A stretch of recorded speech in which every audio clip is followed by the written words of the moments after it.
down to can they take advantage to their side with the stealing of enemy jungle camps.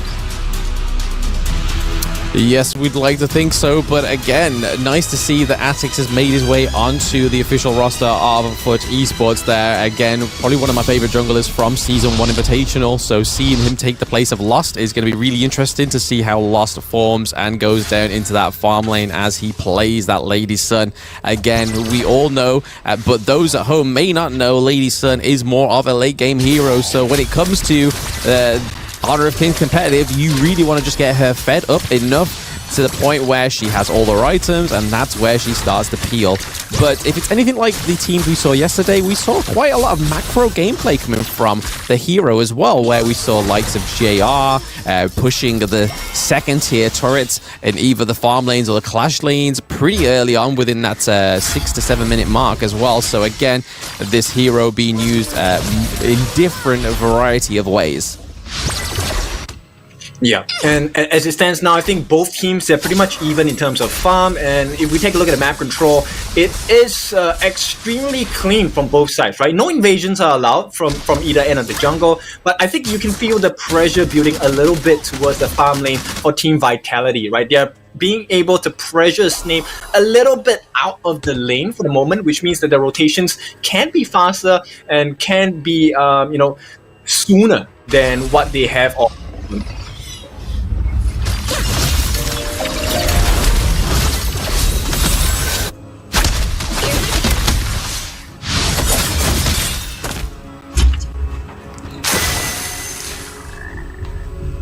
Right. Yeah. Okay. So at this here we point, go. We get that rotation down to the bot lane from Rugar and Lost right now, helping out Hino. So again, we saw a little bit of a switch up in those lanes. So from the mid lane down to the farm lane, we saw the Hino going against the Arlie, because again, when it comes to that long range Arlie hero, the Lady Sun falls pretty short against that. So we saw something very similar like this yesterday with one of the teams switching the Hino with their farm lane hero in those two lanes. So seeing them switch from mid down to farm is probably something that's more of a strategy, being able to keep Lady Sun from farming up as well and making sure that she gets as much gold as she can in that early game. Yeah, I mean, she does a little bit better against the Lady Sun as well because of the rolling rate. She's able to reposition herself, which kind of lessens the damage that is offered by the flowing side from Highland itself. Yes, indeed. Oh, okay. We're seeing those Amutsu potentials coming through on that skill one, that obnoxious stun that we all know and love within the competitive scene. Again, it's going to be something that's really great when it comes to going against the likes of the Musashi trying to get in onto your backline, and also stopping the Dharma coming through as well. Obviously, Hino has the CC immunity from his ultimate that's going to stop that coming through and trying to get potential. But, oh, Mayin was very stuck into the thick of it there, but not getting any kills onto the side of FUT Esports. Yeah, but showing you glimpses, right? The Mayin 90 actually able to make quite a bit of impact against that mid lane push itself. So I think that puts into perspective how scared Lost is going to be. He's going to be really concerned about his positioning, because at any point of time, when 90 comes in with the whatever, it's going to be a huge risk. And when it's combined and put into combination with Highland's ultimate, with the destructive deluge, or even the flowing side into Ocean of Tears, you get locked down. And when you have additional support in Benji with the Cannon Blast, it's a very, very precarious situation for Tower shields have been shattered. Vitality understand the lead they have at this point. They have the superior poke, so they're able to kind of zone and kite out to Esports at this moment.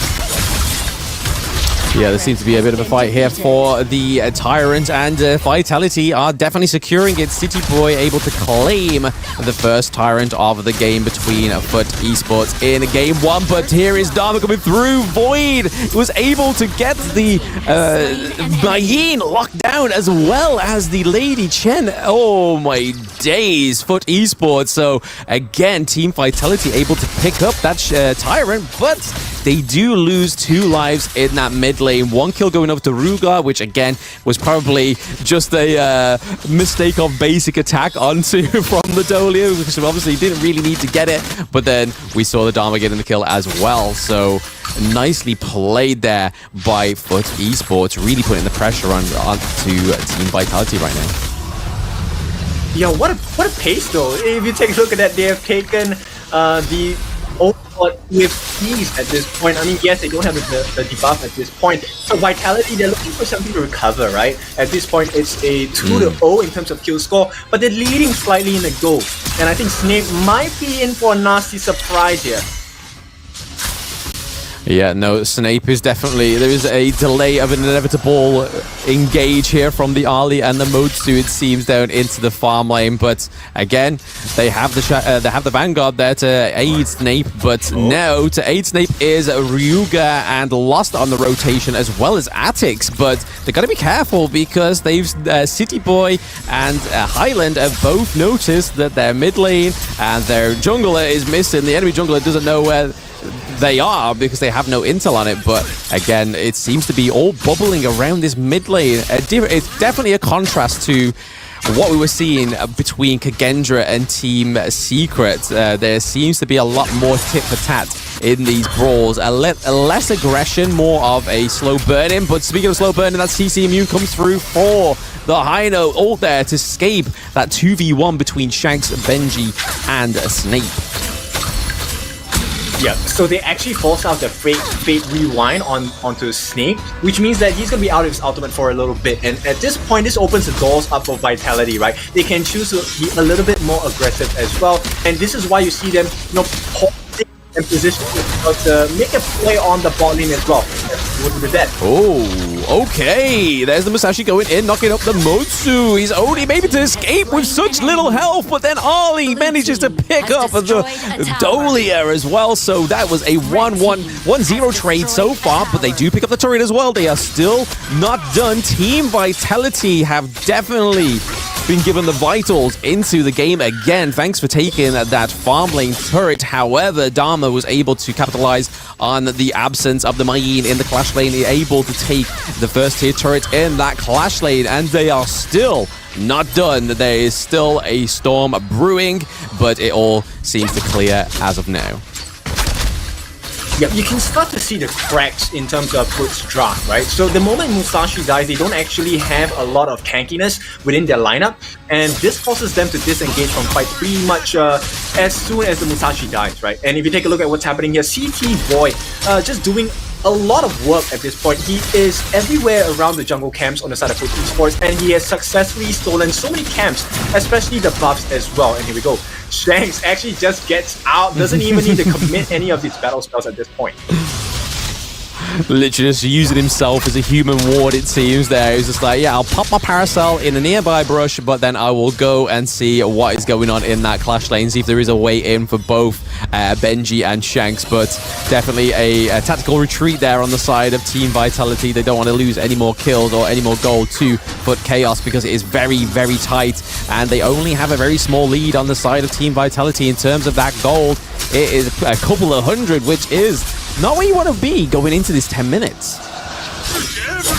Yeah, and even at this point, 8.5 minutes, we haven't actually seen a full-fledged team fight just yet. And here we go, that's a knockup as Snake gets caught out.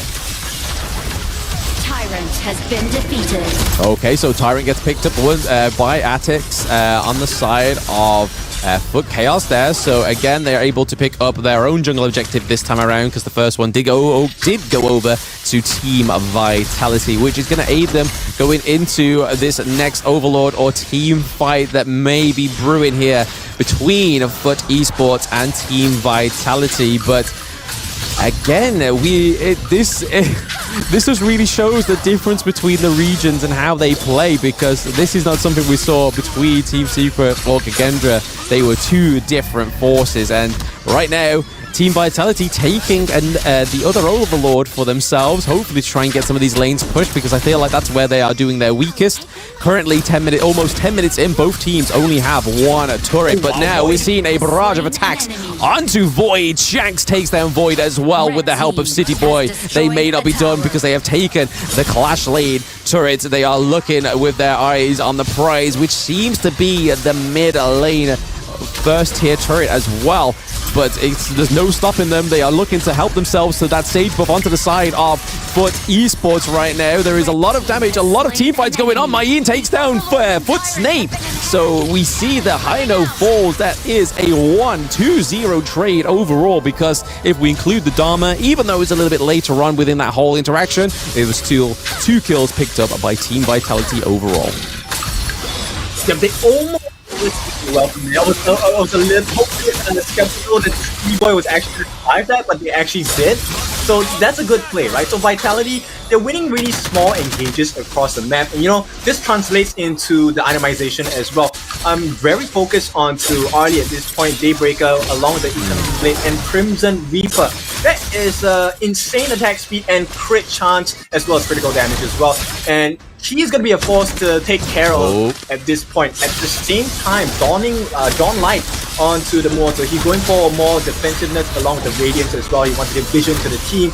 And as of now, I think Vitality playing that poke vision a little bit better than what we have on with Esports. Yeah, that was a nice little tactic there from 90, just checking those phase bushes around the Tyrant, because again, if it was any other sort of unsuspecting team, a little bit team of less experience, they would have had the Dharma just sitting in that brush, as they potentially would have gone for the Tyrant, and then Dharma would have come through and cleaned up, but Mayin was there to stop that, thankfully. But again, it seems like this may be where we get a team fight. Snape goes down, Shanks is absolutely killing it on the Arlie right now.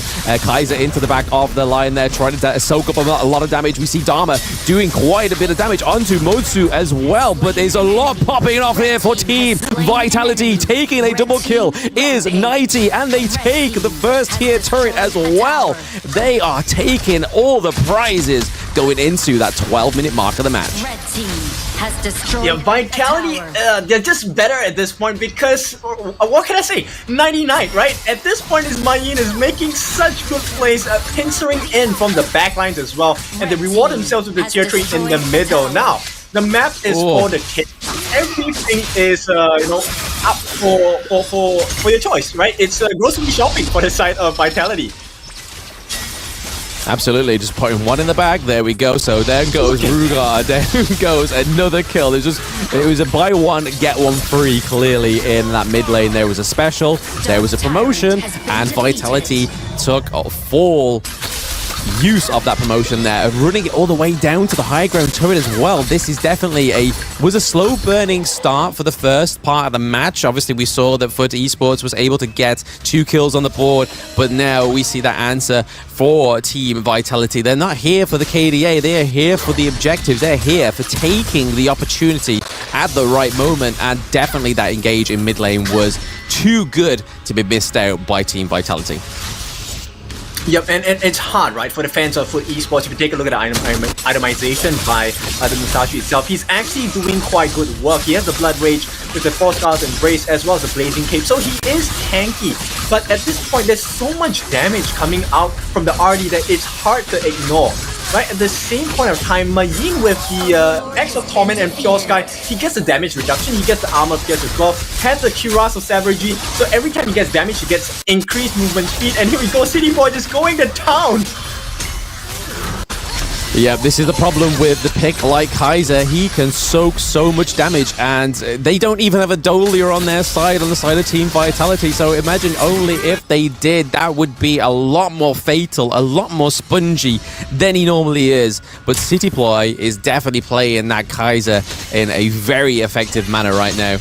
Great push then in the Clash lane. It's already pretty low, halfway for that second tier turret in the Clash lane right now, as those Shadow Vanguards are spawning strong as well, so we can only see more aggression being pumped up here in these lanes for Team Vitality. Kaiser getting stuck in onto the Dolia, but nobody here to respond. We see Mayin and Lady Chen already coming from the left side, and we have Mayin in the back taking Foot Esports' red buff, so not only is Ali going to have more damage now, Atix is going to be losing out on that red buff also, so down goes the second tier turret in the clash lane. They are looking for that higher ground turret now in the clash lane for the side of Team Vitality. There is that stun from Mutsu as well.